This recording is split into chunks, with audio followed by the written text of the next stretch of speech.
welcome back. We're going to do a little coaching with our good friend Kevin this evening. Welcome back, Kevin. Woo! Coaching with Kevin. Coaching with Kevin. That's what it is. So, I'm looking at your ratings on your matchups, and I think PvZ is your weakest right now, but that's because the meta right now is rushing to hatch first and Baneling busting. So this is as it is. But you wanted to work on your PvP today, right? Yes. And what was it about? What was the factor that wanted you to work on your PvP today? That's a good question. For PvP today, I think it was just because I get the most frustrated playing PvP. Yeah.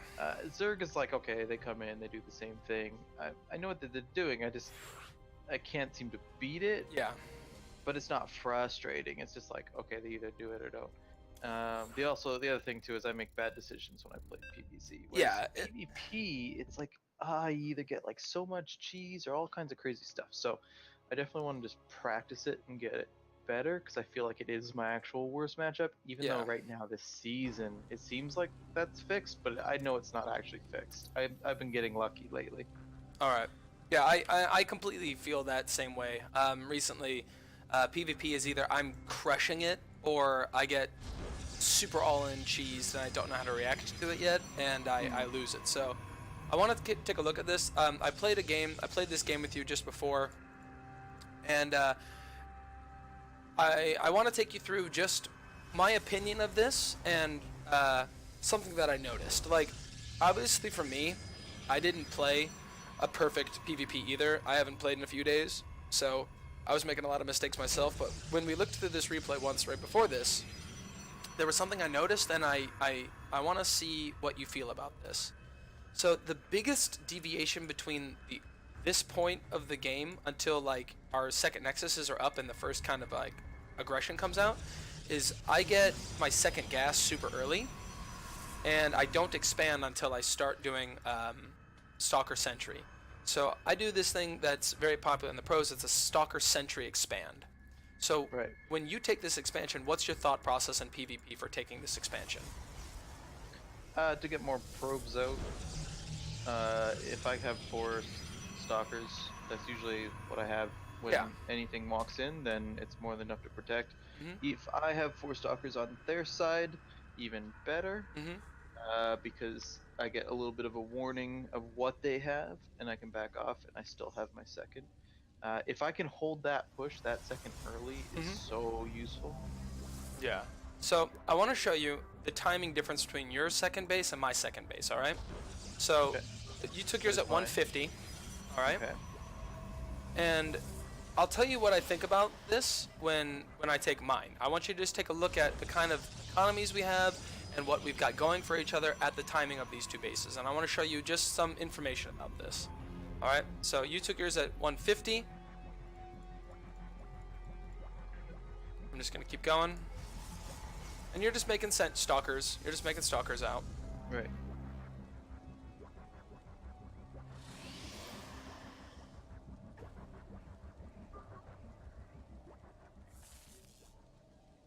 So you've got one stalker coming across.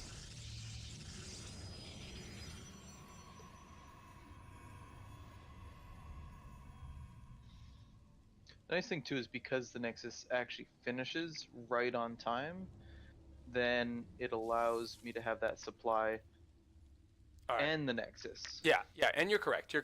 So what I do, the only difference between your build and my build is I drop a pylon at 38 so I don't hit that supply block. Right. Your Nexus finishes. Yeah. But let's look at what else I have right now, okay? So if you look at our minerals right now at this point, I'm floating 95 minerals and 80 gas. You're floating 65 minerals and 80 gas too. Other way around, but yeah. Okay. Well, I'm floating a little bit. Yeah, we're the same. This is what I'm trying to say. We're at the same. I'm at 24 workers and you're at 22. Okay. Now we both have only one mining base, so it doesn't really matter. But let's see my probe count.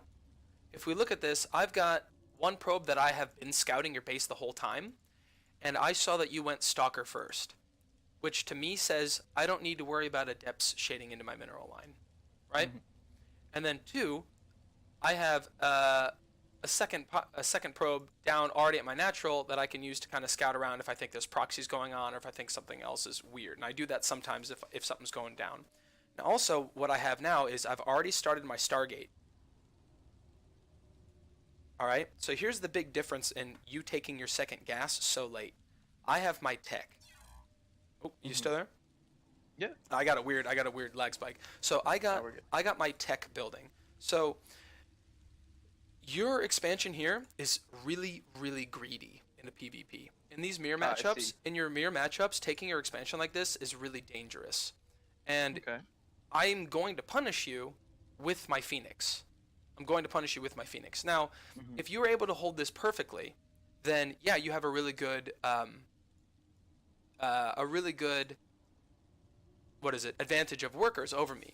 A super advantage over me if you can keep this as greedy as it is.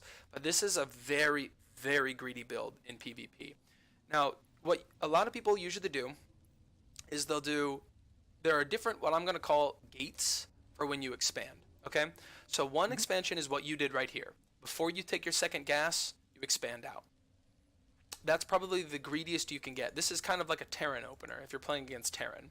Because let's be honest, the earliest thing that Terran can do is get like a Reaper in your base, or they proxy, but you would scout that. So if you're doing these mirror matchups, you have to really look at what advantages am I giving my opponent and what am I losing on my side. So I opt for an early-ish expand, but here's the kind of gates that you can do, okay? So you do a 2-gate into an expand, and I do a 2-gate into expand.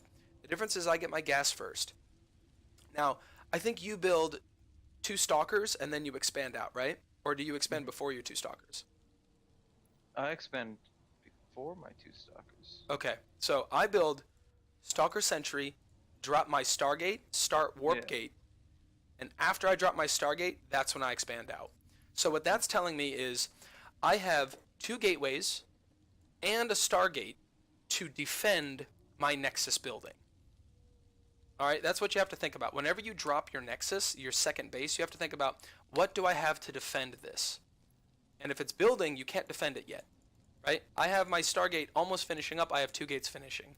So you have 2 gates here, and now you're just taking your second gas.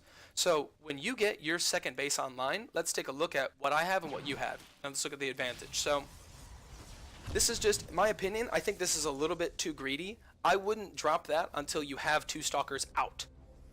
Or like until you start your 2 stalkers and a tech building.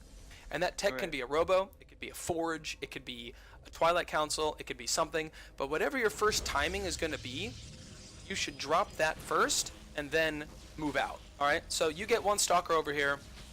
I did a little bit of fancy micro on it, but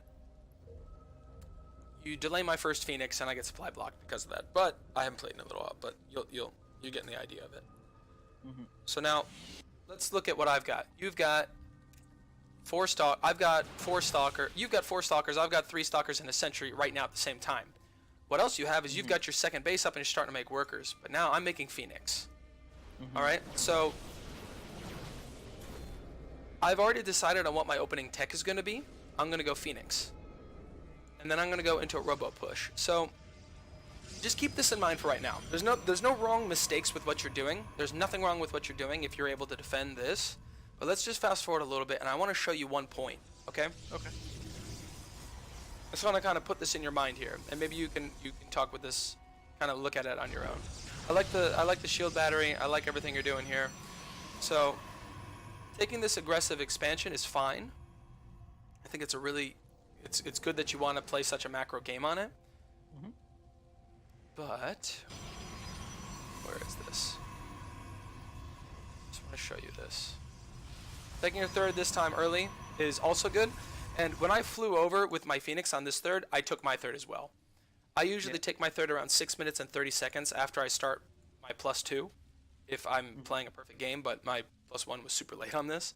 But yeah, I get over here, I kill some workers. I was mismicroing my shit a little bit, but I've killed 3 workers now. Okay, now where's your Twilight? There's your Twilight. And I want to see when you start your lane, when you start your charge. All right, there you go. You start your charge. Now, I think charge for you first is fine, but Hmm. you have a very greedy build. You've taken a really aggressive second base and a really, really greedy third base. Like your third Hmm. is up and finishing, mine's about to finish too, but you don't really have anything to defend. So if you haven't been scouting, if you don't really know, like I've got my Phoenix across the map, I kind of know what you're doing. You've got an observer over on my I side. only Yeah, noticed. you've got an observer on my side that you see my third is almost finished. But here, Hmm. let's take a look at like your third is finished and you've already got 5 workers on it. Yeah. Mine isn't finished yet, which means your investment is going to pay off as long as you can defend it. And that's where this comes in. Hmm. That's where it gets hard is if you can defend it. So I see you moving out. Now let's look at what you move out with. You move out with how many stalkers do you have here? 11 stalkers. Hmm. My advice for you is this build, your overall scope of your build is great. I see where you're trying to go, and when we were playing, I saw you got your double upgrades, you got Immortal Charge Loud Archon, you were going for getting 8 gates, 66 workers, attacking on a maxed out army. What you're doing with this is fine, but I think you are taking way too much risk in getting here. My advice to you is if you like these stalkers, before you start charge, do a blink timing. Okay. Do a blink timing. So my advice is to practice instead of before you take your Nexus, do your opener. I would, if I was you, I would take your second gas early. Hold on, I'm gonna cough. Take your second gas before you drop your second gateway, Hmm. and then do your standard opener as you're doing it. But as soon as you get your 4 stalkers, I would go 2 stalkers, Twilight Council, expand.